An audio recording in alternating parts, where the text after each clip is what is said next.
यदि आपको अंग्रेजों से इतना ही दर्द है, अंग्रेजों के कानून से इतना ही तकलीफ है, तो अंग्रेजों का सारा चीज वापस कीजिए। हम भी 1932 का खतियान की बात नहीं करेंगे। यही नहीं, आपकी जानकारी के लिए, क्योंकि यहाँ लोकतंत्र के चौथे स्तंभ उपस्थित है, इनके माध्यम से राज्य की सरकार, राज्यवासी और साथ ही यहाँ जितने लोग उपस्थित हैं, जो लोग कहते हैं अंग्रेजों का कानून भारत के आजाद में नहीं चल सकता है, अरे भाई थोड़ा सा फ्लैशबैक में जाइए। 1990 में भारत के संविधान में 66वां संशोधन हुआ था, जानकारी है ना? संविधान में संशोधन होता है। भारतीय संविधान अनुच्छेद 368 के अनुसार जो साउथ अफ्रीका से लिया गया है, भारत के कानूनों में संशोधन हो सकता है, चाहे कश्मीर की 370 की धारा हो या फिर कोई कानून हो। यानी भारत के संविधान में आप सुधार कर सकते हैं आर्टिकल 368 के अनुसार। और 66वां संशोधन 1908 CNT कानून अनुसूची 9 में शामिल किया गया। 1908, हम 32 की बात कर रहे हैं, ध्यान से सुनिएगा। 24 साल पहले का कानून 1908 का CNT कानून, जो आपका इसी छोटा नागपुर पठार में लागू है। CNT छोटा नागपुर टेनेंसी एक्ट इसी पठार में लागू है। वो 1908 का कानून था, उसे भारत के संसद ने 1990 में 66वां संशोधन करते हुए अनुसूची 9 में शामिल किया। तो जब एक बार हो चुका है 1990 में 66वां संशोधन के माध्यम से शामिल, तो दोबारा करने में क्या दिक्कत? इसीलिए आज इस राज्य में नीति नियम नहीं बनने का कारण हमारे लोगों की उदासीन मानसिकता है। और ये झारखंड राज्य कई कारणों से बना है। ये झारखंड राज्य कई कारणों से बना है। यहाँ की भौगोलिक दृष्टिकोण, यहाँ के लोगों का रहन सहन, जीवन शैली, यहाँ के लोगों की सभ्यता संस्कृति, इन्हीं कारणों से ये राज्य बना है। भले ये 2000 में अलग राज्य बना है, लेकिन इसकी विचारधारा सदियों से चली आई है। यहाँ के लोगों का रहन सहन, खान पान, मेल जोल, ये बाकी राज्यों से अलग है कि नहीं? डॉक्टर रामदयाल सिंह मुंडा कहते थे ना कि जहां जहां तक मानव की छाप जाती है, वहां तक झारखंड है। यानी हमारी संस्कृति भिन्न थी, हमारी गीत संगीत भिन्न थे, और आज हम क्या कर रहे हैं? बाहरी संस्कृतियों को अडॉप्ट कर रहे हैं। बाहर के लोग यदि रांची से झारखंड के लोगों को भगा दिए हैं, तो कारण झारखंड के लोग हैं। बाहर के लोग किसी नदी के ऊपर घर नहीं बनाए थे, न पानी के टंकी के ऊपर चढ़ के घर बनाए थे, न हवा में घर बनाए थे। उन्होंने किसी जमीन में घर बनाया होगा, और वो जमीन आपने और हमने उनको बेचने का काम किया। कल रघुनाथ महतो की पुण्यतिथि थी, शहादत दिवस।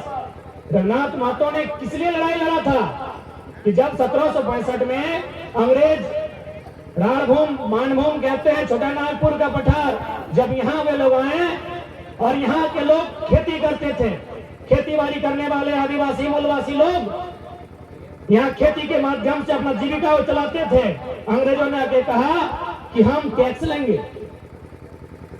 तो रघुनाथ महतो बोले, सर्वा जमीन हमार, खेत हमार, पानी हमार, अर्जन हमार, और टैक्स लिए बोले तुम कौन है?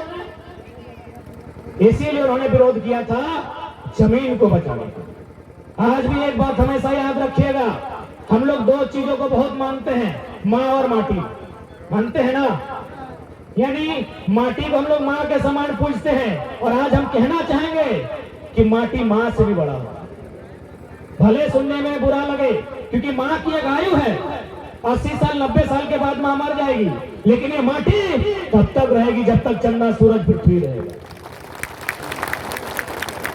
आज यदि हमारे लोग अपने ही गांव में, अपने ही राज्य में अगर बेघर हुए, शरणार्थी बने, तो उसका कारण है हमने अपने माटी के मूल्य को नहीं समझा। इसी माटी का मूल्य आज हम लोग पढ़ लिख लिए, MA BA PhD MTech BTech BEd कर लिए, लेकिन हम लोग बड़ा आदमी बनने के चक्कर में माटी का मूल्य भूल गए। जबकि वही आंदोलनकारी क्रांतिकारी चाहे बिरसा मुंडा रहे, सिद्धू कानू रहे, फूली महतो रहे या रघुनाथ महतो रहे, उनकी लड़ाई थी माटी को बचाने।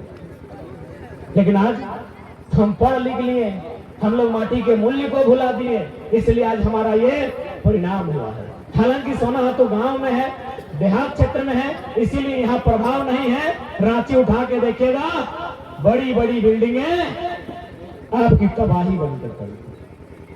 तो हमारी नहीं है, जमीन हमारी है, लेकिन सारी बिल्डिंगें दिल्ली, पटना, लखनऊ वालों की। हमने माटी के मूल्य को समझा है, इसलिए आज की ये लड़ाई अपनी माटी को बचाने की है।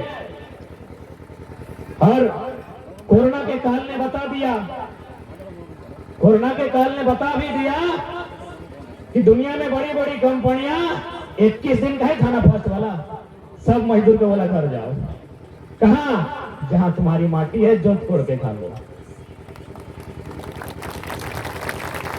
इस माटी ने एक बार फिर से बता दिया कि भले दुनिया चांद में आए और चांद के उस पार भी चले जाए, लेकिन सुकून इसी माटी में मिलेगा। इस कोरोना के काल ने बता दिया। पहला कोरोना का जो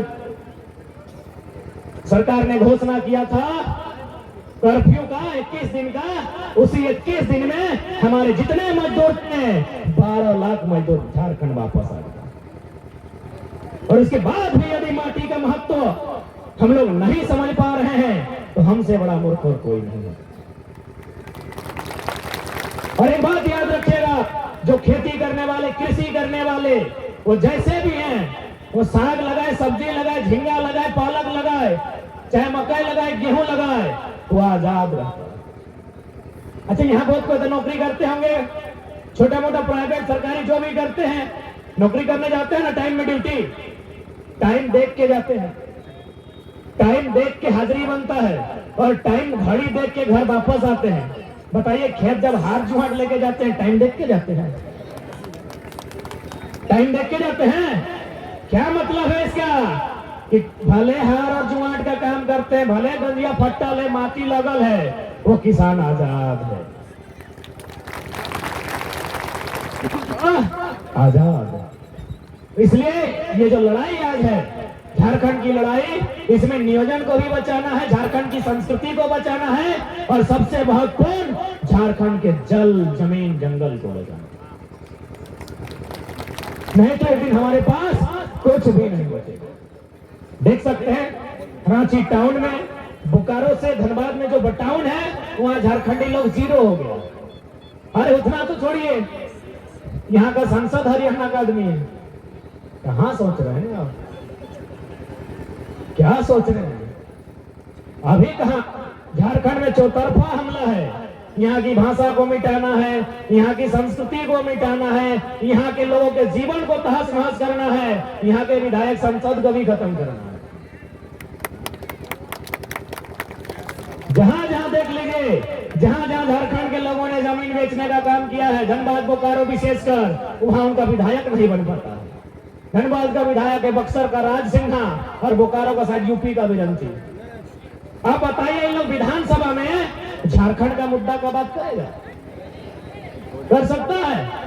इसीलिए यदि झारखंड के बारे में सोच रहे हैं, यदि अपने बच्चों के भविष्य के बारे में सोच रहे हैं, तो भैया आपको इस झारखंडियत भावना को भी समझना है।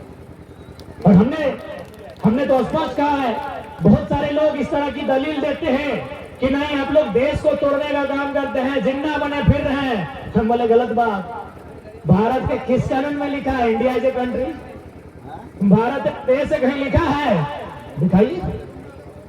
देश के बड़े जानकार लोगों से हम सवाल है, जो कहते हैं देश को तोड़ रहे हैं। भारत के किसी कानून में, भारत के संविधान में कहीं जिक्र नहीं है कि भारत एक देश है। वो लिखा है India is a country of states.